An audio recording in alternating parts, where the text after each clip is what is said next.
في أبريل قبل الماضي فوجئ أهل السودان بقيام حرب بين الجيش السوداني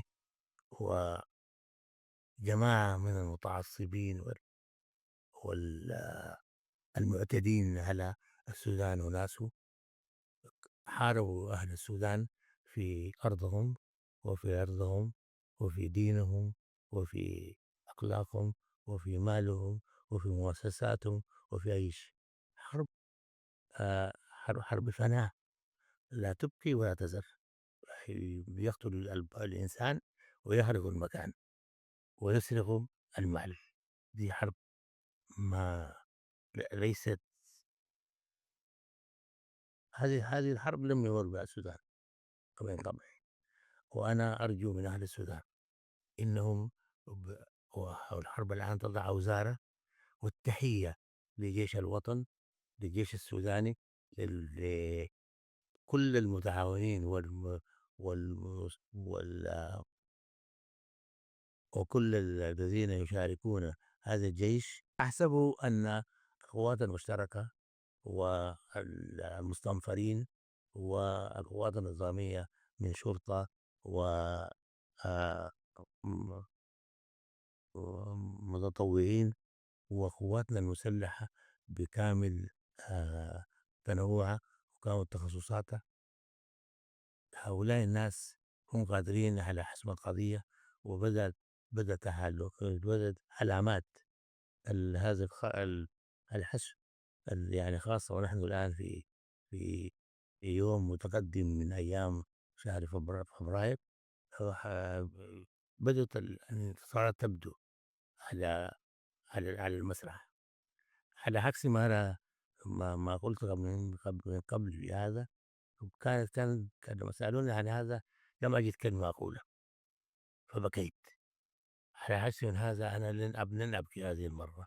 سأقول للسودانيين: مبروك الانتصار، مبروك الانتصار، مبروك الانتصار. وأنتم أبطال، أي أيها القادة في القوات المسلحة. أنتم أبطال أيها الضباط في القوات المسلحة. أنتم أبطال أيها الأبطال في ضباط الصف والجنود. أنتم أبطال أيها المواطنين الشايلين فراراتهم وفؤوسهم وواقفين جنب القوات المسلحة. أنتم أبطال بتقدموا للقوات المسلحة الدعم المعنوي والدعم اللوجستي المطلوب. وتحية واحتراما. بسم الله الرحمن الرحيم. الرياضة في السودان أصبحت في وقت مبكر من القرن الماضي. الآن أصبحت ممارسة شعبية وأصبحت لها أندية.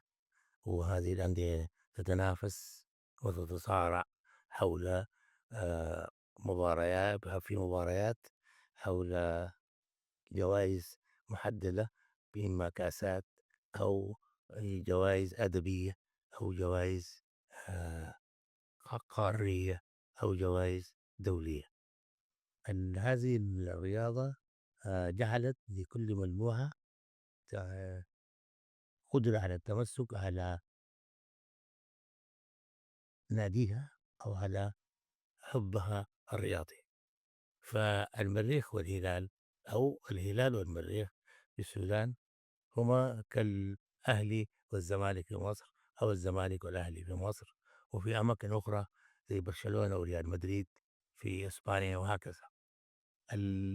التنافس ده خلق للرياضة قاعدة من الجمهور الرياضي المحب الذي يذهب مع فريقه حيث ذهب. وظهرت نجوم وظهرت امبراطوريات وهكذا. لكن للأسف هناك مجموعة ظلت تمارس هذا العشق بانفعالات ما طبيعية وما جميلة. هذه الانفعالات الما جميلة هي التي قادت هؤلاء الناس إلى إساءة إلى بعضهم البعض، وأحيانا إلى مد الأيدي على بعضهم البعض، وأحيانا الوصول إلى ساحة القضاء. دون ما مطلوب. هذا ليس مطلوبا في الرياضة. وبعض الإذاعات أفردت الإذاعات المرئية خاصة ساعات كبيرة جدا، بل إذاعات متخصصة يعني الإذاعة المرئية المتخصصة، آه، زي قناة الجزيرة أفردت قنوات بحالها للفعل الرياضي كله بأنواعه، في تخصصاته المختلفة، من سباق الخيل إلى كرة القدم، إلى التنس، إلى تنس الطاولة، إلى كرة السلة، إلى أنواع الرياضات المختلفة. وهذه الرياضات من بينها جزء منها حنيف برضو. هذا أنا لا أطيق ولا أحبذه، وأرجو أن الناس يتعاملوا معه بأقل التعاملات، يعني حتى لا تحدث مشكلة لبعض الناس.